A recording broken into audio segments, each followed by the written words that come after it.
Good afternoon, class. I hope that you are all being safe and healthy inside. I know this is a little different because we are going to be completely online for classes now that everything with COVID has happened. But we are still going to continue as normal with learning. And so while I am pulling up my screen, I want you all to log into Nearpod as we've done before.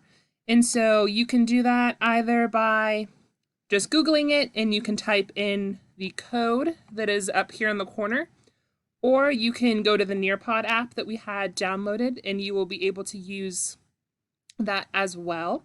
And so I will let you go ahead and join in before we get started.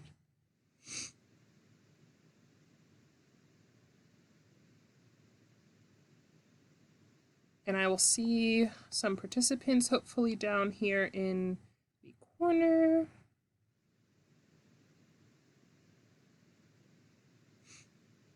All right. Awesome. So I see one student down here. So we're just going to go ahead, and as you all pull it up, you will be able to see the code up here the whole time. And so today we are going to go over volume and surface area. And specifically, we're going to go over a rectangular prism and a cylinder. And so follow along with me as we click along. As my screen changes, I am also controlling your screen.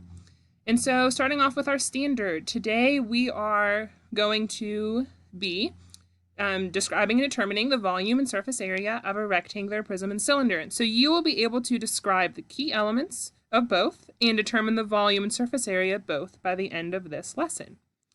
And so we're going to start off with a video. I'm going to go ahead and switch to student mode. That way, in case you don't have your Nearpod working yet, you will be able to listen to it from my screen. But if you see on your device, you should be able to click the video as it pops up, just the link, and you will be able to watch it as well from there.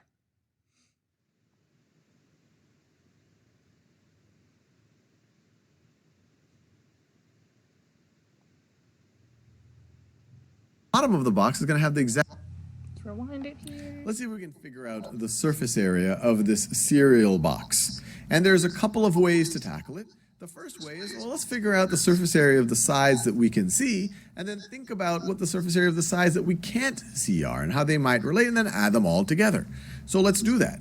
So the front of the box is 20 centimeters tall and 10 centimeters wide. It's a rectangle, so to figure out its area, we can just multiply 20 centimeters times 10 centimeters, and that's going to give us 200 centimeters. 200 centimeters, or 200 square centimeters, I should say. 200 square centimeters, that's the area of the front. And let me write it over here as well, 200. Now, we also know there's another side that has the exact same area as the front of the box, and that's the back of the box. And so let's write another 200 square centimeters for the back of the box. Now let's figure out the area of the top of the box. The top of the box is, we see the box is 3 centimeters deep. So this right over here is 3 centimeters. It's 3 centimeters deep, and it's 10 centimeters wide. We see that the box is 10 centimeters wide. So the top of the box is going to be 3 centimeters times 10 centimeters, which is 30 square centimeters of area.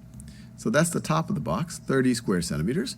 Well, the bottom of the box is going to have the exact same area. We just can't see it right now. So that's going to be another 30. And we have 2 more sides, because this box has 6 sides.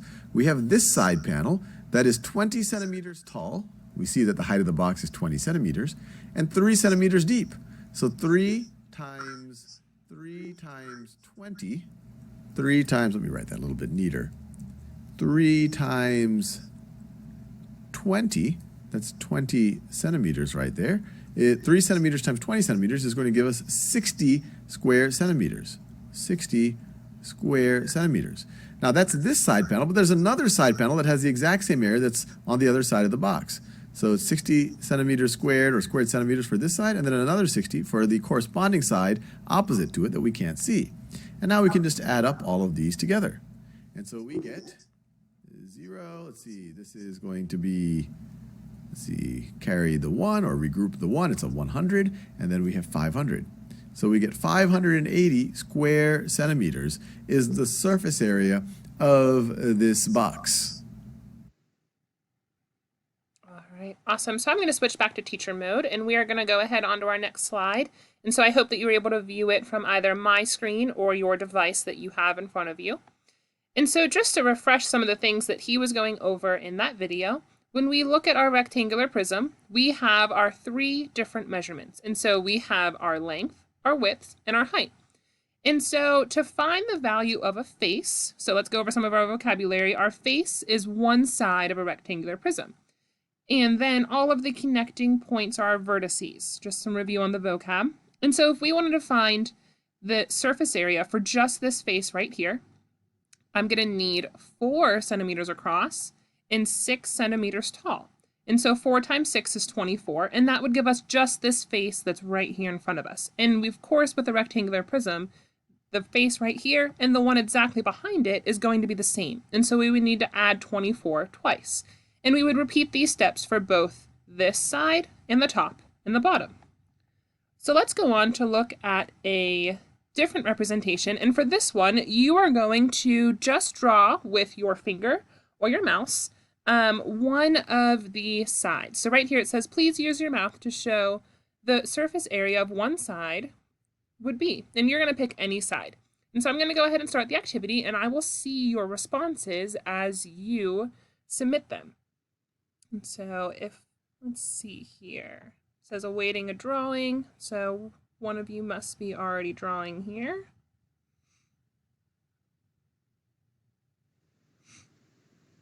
All right, let's see if any answers come up. Awesome. So if I can click on this, I'm going to click on one of your answers.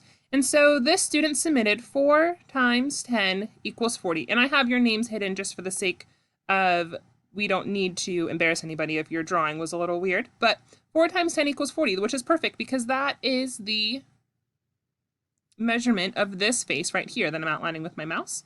And we would repeat that same step if you, say, picked this side, or maybe you picked the top of the box. So I'm going to go ahead and close out of here.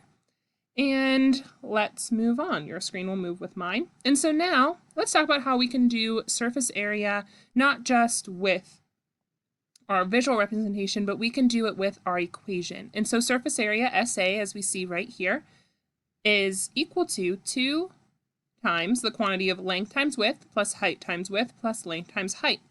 And so that's what our little L's and our W's stand for here. And with the distributive property, we can rewrite that as surface area equals 2 times LW plus 2 times HW plus 2 times LH. And so you're probably asking, what do these mean? Well, we are just going to substitute these variables for what we have right here on the screen. And so our length in this case is going to be 5 right across the bottom here. So I'm going to substitute 5 anywhere I see an L. Same thing with width. My width is 7, so I'm going to substitute 7 anytime I see a W. And then 12, of course, is our height. This down here is a little different representation, and so this is called a net. And a net is just a 2-dimensional representation of any 3-dimensional prism. And so we can use the net to get the values just as we did here. And the net, we can also find the surface area like we do with a 3D prism. It actually shows us how we have duplicates of each square, which is why we have to have 2 in front of each part of our equation. And so 7 times 5 is 35, and you will be able to use a calculator on your homework.